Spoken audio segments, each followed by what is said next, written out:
বন্ধুরা, আমরা এই কাহিনীতে জানবো কেমন ভাবে রাজকুমার আর রাজকন্যার হৃদয় ঘনিষ্ঠ পুনর্মিলন হয়, আর রাজ্যে শান্তি আর আনন্দ কেমন ভাবে ফিরে এলো, আর সাধু কেমন ভাবে রাজ পরামর্শদাতা হয়ে উঠলো। তাই এই কাহিনীটি প্রথম থেকে শেষ পর্যন্ত দেখতে থাকো। হিমালয়ের বুকে অবস্থিত বিশুদ্ধপুর রাজ্য। এখানে রাজকুমার অবনীশ ছোটবেলা থেকে অনুভব করত একটা ভেঙে যাওয়া পুরো হাহাকার, যেন রাজকন্যা জালিকার আত্মার সম্পর্কে তার কিছু করার বাকি রয়েছে। লোকশ্রুতি বলে রাজকন্যার আত্মা একটি নির্বাসিত স্বর্ণবৃক্ষ মধ্যে বেঁধে রাখা, একটি অলৌকিক ও রহস্যময় বন্ধন যা শুধুমাত্র একটি নিবিড় গোপন মন্ত্র দ্বারা ভাঙা যাবে। একদিন পথ চলতে গিয়ে অবনীশ উঠে পড়ে এক হিম পাহাড়ের কাছে। সেখানে এক সাধুর আশ্রম ছিল, যেখানে গভীরভাবে সাধু তপস্যায় লিপ্ত হয়ে থাকেন, যিনি তার উপর মহান করুণা বিসর্জন করেন। এবং তাকে সাধু বললেন সঠিক পূর্ণিমার রাত্রে বনভূমির তলায় অদৃশ্য এক স্বর্ণবৃক্ষের নিচে গিয়ে মনোযোগ দিয়ে এক গোপন মন্ত্র সোনার বেলিনী উচ্চারণ করবে। তবে সতর্ক, তা না হলে রাজকন্যার আত্মা চিরতরে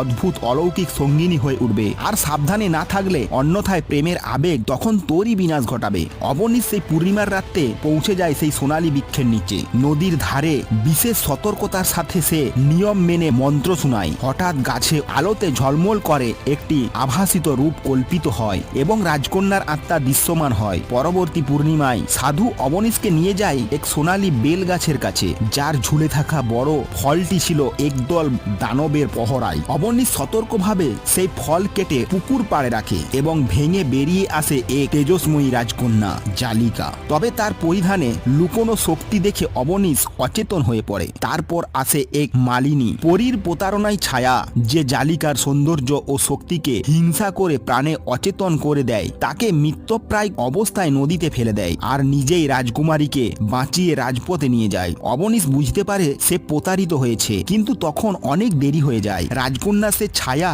যাকে সে বণিকের ছাত্রীতে রূপ পরিবর্তন করে প্রতারণা করতে দিয়েছিল, জালিয়াতি করে জালিকাকে পুকুরে ঠেলে দেয় এবং নিজেই অবনীশকে পানি পান করিয়ে জীবন ফিরিয়ে দেয়। রাজকুমার বুঝতে পারলেও অনেক দেরি হয়ে গেছে। সাধু তখন পুনরায় নির্দেশ দেন, ফিরে যা সেই স্বর্ণবৃক্ষের কাছে যেখানে সে ক্রিস্টাল পাখির রূপে বন্দী ছিল। অবনীশ নদীর পাড়ে গিয়ে সে পাখিকে নির্দিষ্ট মন্ত্র পাঠ করে জল দিয়ে স্নান করায়, যা পাখিকে আবার মানব রূপে ফিরিয়ে আনে। অলৌকিক মুক্ত এবং নিষ্পাপ দুঃখ নিয়ে ফিরে আসে অবনীশ। তবু সাধু আবার পথ দেখান, তাকে আবার সেই সোনালী বেলগাছের কাছে পাঠানো হয়, যেখানে এক স্ফটিক পাখি হিসেবে পরিণত হয়েছিল রাজকন্যা জালিকার রূপ। সাধু মন্ত্র পাঠ করান, অবনীশ সেদিকে প্রবল জলের ধারা নিক্ষেপ করে পাখিকে স্নান করান এবং সেই পাখিটি পুনরায় মানব রূপে ফিরে আসে, উজ্জ্বল, মুক্ত এবং নির্দ্বন্দ্ব। পরিশেষে ঘটে রাজকুমার আর রাজকন্যার হৃদয় ঘনিষ্ঠ পুনর্মিলন। রাজ্যে ফিরে আসে শান্তি ও আনন্দ, আর সেই সাধু পরিণত হন রাজ পরামর্শদাতায়। এ ছিল সাধুর অমেঘ ক্ষমতা, যা প্রতারণা, হতাশা, পুনর্জন্ম ও নিঃস্বার্থ প্রেমের ত্যাগের মাধ্যমে প্রতিষ্ঠিত। অবনীশ আর জালিকার পুনর্মিলন ঘটে, রাজ্যে ফিরে আসে শান্তি আর আনন্দ, আর সাধু হয়ে উঠেন রাজ পরামর্শদাতা। বন্ধুরা, এমনই সুন্দর সুন্দর কাহিনী শোনার জন্য আমাদের চ্যানেলটি সাবস্ক্রাইব করে রাখো। আর এই ভিডিওটি যদি একটু ভালো লেগে থাকে তাহলে একটি লাইক করে দাও, কারণ একটি লাইক এবং সাবস্ক্রাইব করতে তোমাদের কোনো ক্ষতি হবে না, কিন্তু আমাকে অনেক মোটিভেশন জাগাবে এমনই সুন্দর সুন্দর ভিডিও বানানোর জন্য।